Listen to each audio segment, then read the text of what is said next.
Welcome back to my channel. So for today's video pala, medyo sensitive ang topic natin ngayon.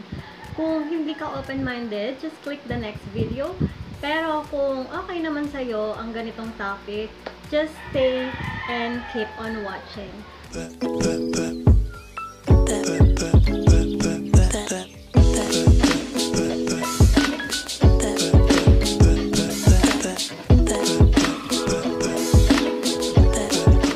Ngayon guys is yung pamamaho ng ating bulaklak o yung ating pagkababae. Nararanasan ito ng mga kababaihan.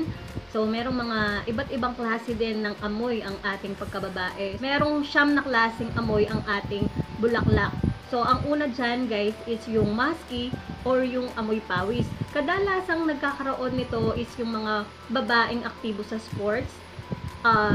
Huwag kayong mabahala guys kung ganito yung amoy ng ating pagkababae dahil normal lang ito. Ang gawin lang natin is para mawala yan is kailangan nating maligo araw-araw and also kailangan din natin ng proper hygiene para mawala ang ating ang amoy na pawis ng ating pagkababae. Yung pangalawa naman guys is yung amoy malansang isda.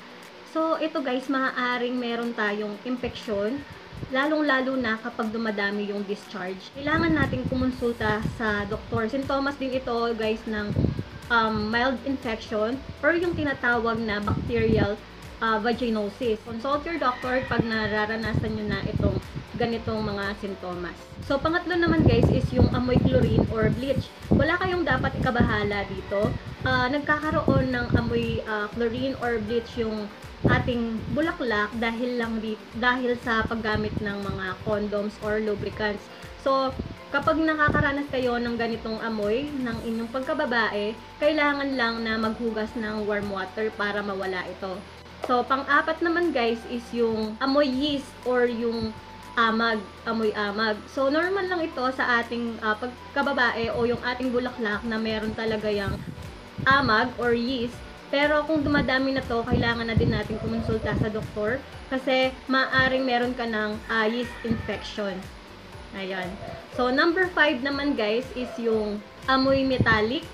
So, nangangamoy metallic or lata yung ating pagkababae pag malapit na tayong datna ng ating buwan ng dalaw or kung pag meron tayong buwan ng dalaw, nararanasan natin itong nagiging ganito ang amoy ng ating pagkababae. So, wala dapat kayong ikabahala pag ganito ang amoy ng ating pagkababae. So, number 6 naman guys, yung amoy matamis. So, nagiging amoy matamis ang ating bulaklak dahil sa labisang pagkain ng citrus gaya ng orange, pineapple, lemon, basta yung mga citrus na pagkain na fruits, yan, nagiging matamis ang amoy ng ating bulaklak dahil dito. Pag matindi na yung amoy na matamis ng ating pagkababae, kailangan lang nating bawasan ang pagkain natin ng citrus. So, pang-pito naman guys is yung pangangamoy sibuyas o bawang. Gaya nga sa pagkain ng citrus, dito naman guys is yung pagkain ng sibuyas o bawang. Kapag napapadalas yung pagkain natin o nasosobrahan yung pagkain natin ng sibuyas o bawang, nagkakaroon din ng amoy sibuyas o bawang yung ating bulaklak. So, bawas-bawasan lang natin yung pagkain natin ng sibuyas o bawang para hindi mangamoy bawang or sibuyas yung ating bulaklak. So, pang-8 naman guys is yung nangangamoy ammonia o chemical yung ating bulaklak. Ang dahilan nito guys is yung hindi natin pag-inom ng sapat na tubig o kaya naman hindi natin inuhugasan ang ating pagkababae. So, natural lang sa ihi natin na may ammonia. Meron talagang ammonia yung ihi natin guys. Kaya nagiging ganito yung amoy ng ating bulaklak. So, yung panghuli naman guys is yung amoy nabubulok na karne. So, nangangamoy bulok na karne ang ating bulaklak dahil nga sa nabababad yung ating napkin, sanitary napkin or yung ating tampon sa ating bulaklak, kaya ito nagkakaroon ng amoy bulok na karne. Kaya kailangan iwasan nating ibabad yung napkin o yung tampons natin kasi maaari tayong magkaroon ng toxic shock o yung magkaroon ng namumuong bad bacteria sa ating pagkababae. Delikado ito. Kaya wag nating ibababad yung ating tampons or yung ating sanitary napkin sa ating pagkababae.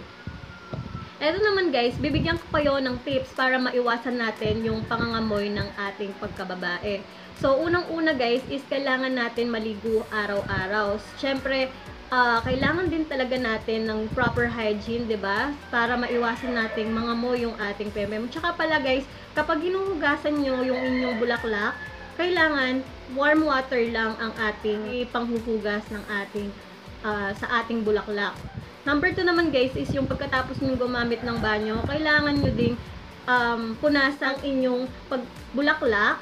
So, kailangan guys, pag pinupunasan natin ang ating bulaklak, kailangan is from front to back.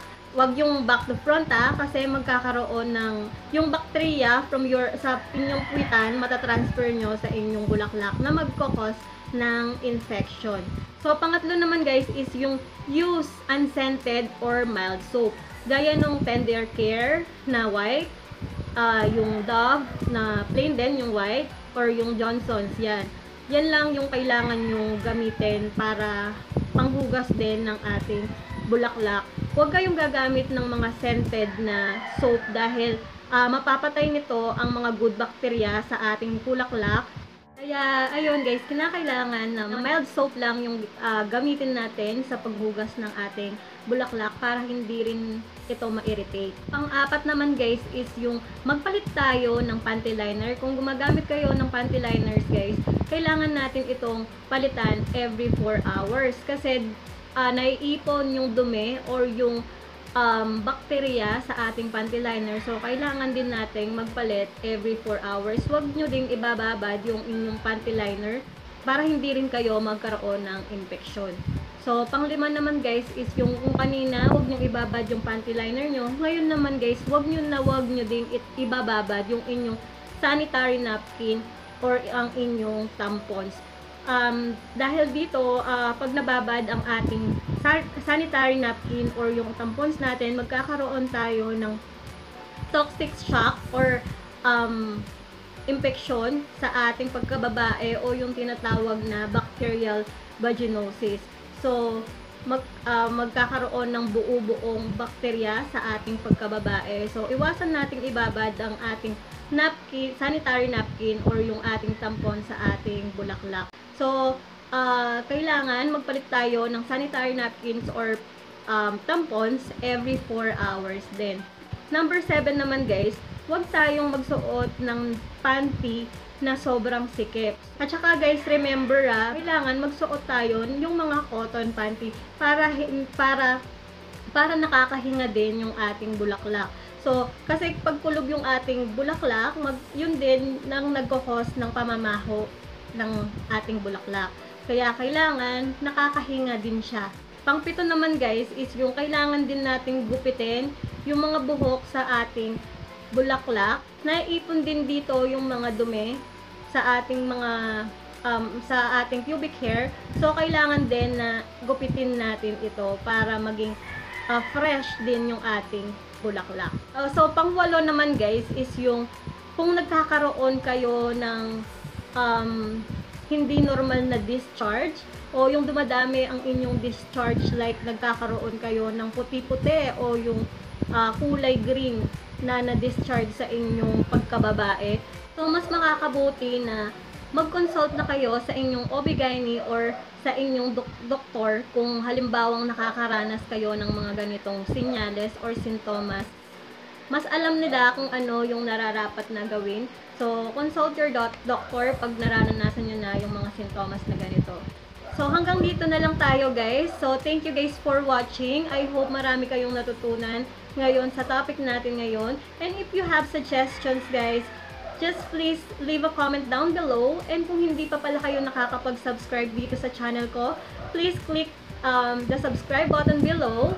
And pakiclick nyo na din yung bell icon sa katabi niyan para maging updated kayo sa mga latest na videos ko. So, pakishare nyo na din pala guys itong video na to para maging aware yung mga ibang babae. So, thank you guys for watching and may God bless you all. Bye-bye!